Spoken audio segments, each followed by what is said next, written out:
Bonjour, bienvenue dans cette vidéo. Aujourd'hui sur Blender 2.7, nous allons voir la fonction Fill. Alors la fonction Fill regroupe pas mal de petites options supplémentaires. Donc on va utiliser en fin de compte le moteur de recherche, là je vous montre la petite vignette que je vous ai montée précédemment, afin de vous expliquer comment retrouver une information. Alors vous savez maintenant que alors là je vais faire un subdivide, on va le dire comme ça, voilà. Si je fais en sorte de supprimer par exemple ici une face, regardez, je fais CTRL TAB. Ah, par contre, je vais l'activer, hop, voilà. Si je fais ici, je supprime ces deux faces-là, je fais X et je supprime les faces. Très bien. Donc là, maintenant que l'on a un trou au niveau de notre cube, si je sélectionne tout simplement un Edge et que j'appuie sur F, je vais tout simplement recréer ma face. Pas de problème à ce niveau-là. Regardons maintenant un autre objet. Donc là, je supprime et je vais récupérer un autre objet. Donc on va prendre par exemple un plane.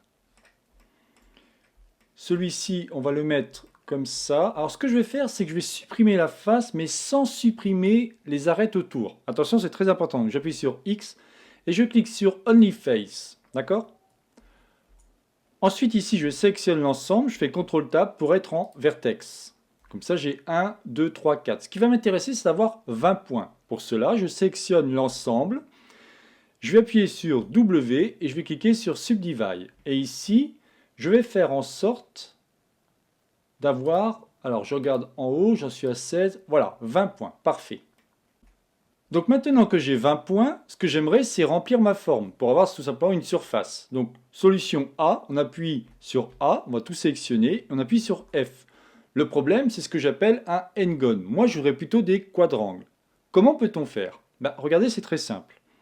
Donc, je reviens comme ça. Là, je vais mettre plutôt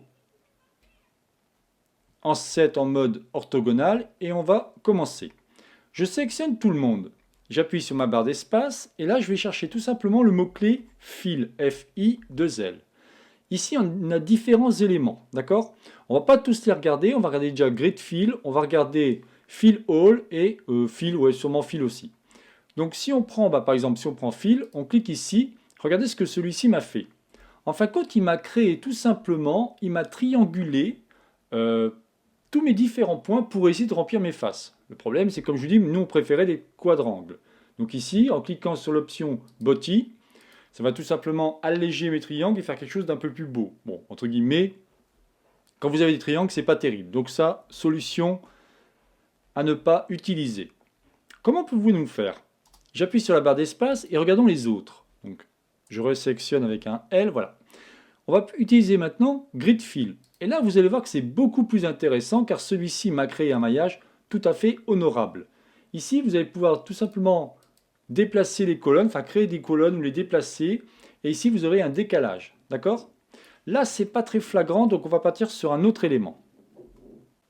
Ce que je vais faire maintenant, c'est que je vais recréer une face, mais vous allez voir, oui, je vais créer une face, donc Shift A, on va créer un plane, comme tout à l'heure. On va faire en sorte d'enlever que la face, et comme tout à l'heure, on va le subdiviser. Ce qu'on va faire, c'est... Allez, on va rester à 28, c'est pas mal. Ensuite, je vais récupérer ici, et je vais faire un GX pour l'agrandir un peu. Alors, quelque chose qu'on n'a pas encore vu, que je vous parlerai la prochaine fois, mais il y a quelques add-ons que j'utilise de temps en temps. Là, je suis quand même sur la version 219, donc normalement, celui-là, il est natif. Pour ceux qui ont la version, je crois que c'était même à terre de la 218 ou un peu avant, je n'ai plus en tête. Vous sélectionnez l'ensemble et vous cliquez ici sur Loop Tools. Et vous allez cliquer sur Space. Automatiquement, celui-ci va répercuter ou va répartir tout simplement mes points aux différents endroits pour qu'ils soient à peu près au même endroit. Donc si par hasard, je fais ici un Grid Fill, impeccable, ça remplit, c'est ce que je voulais. Mais je vais faire autre chose de plus corsé. Donc là, je vais faire B. On va prendre par exemple celui-ci. Je vais appuyer sur G pour avoir le mode proportionnel. Je vais appuyer sur O pour avoir le mode proportionnel. G, Z pour faire quelque chose comme ça. D'accord? Ensuite, ce que je pourrais faire, c'est dans ces cas-là, faire pareil ici, récupérer celui-ci et faire aussi un GZ, quelque chose comme ça. Juste ça. Si maintenant je sélectionne l'ensemble, j'appuie sur la barre d'espace pour taper Grid Fill, vous voyez, il est ici, et je clique, vous voyez, on a automatiquement quelque chose de très intéressant. Donc ce qui est vraiment bien, c'est que Grid Fill va vous permettre tout simplement de remplir vos éléments, quelle que soit la forme que vous allez prendre. Donc ça peut être très sympathique. Ici, comme je disais, on a un décalage. Donc selon, en fin de compte, le Grid Fill va être très utile. Alors là, il ne sera pas utile pour ce cas-là, précisément. Pardon, je le remets. Le Grid Fill, c'est très utile quand vous allez récupérer des objets de d'autres logiciels, par exemple SketchUp, enfin je ne sais pas quel autre logiciel qui aurait été triangulé ou modifié. Vous supprimez tout l'intérieur et vous refaites un Grid Fill. Sous réserve, bien évidemment, que vous avez fait en sorte de bien éparpiller les points au niveau de votre objet. Ce qui est vraiment génial, c'est qu'on peut faire vraiment plein de choses avec. Regardez, je vous montre. Je supprime celui-ci, je repars toujours la plaine. Là, je vais le laisser cette fois-ci carré. Je vais mettre en 7. Ici, je supprime OnlyFace. C'est toujours le même principe, hein, bien évidemment. Hein. W, Subdivide, et je vais aller jusqu'à 20. Parfait. Ensuite, je prends B. Je vais faire ici quelque chose comme ça. Alors là, je vais utiliser la proportion. Ouais. On va faire un X et on va faire... Alors non, il ne faut pas, pardon. SX, autant pour moi. Et je vais faire quelque chose comme ça, par exemple.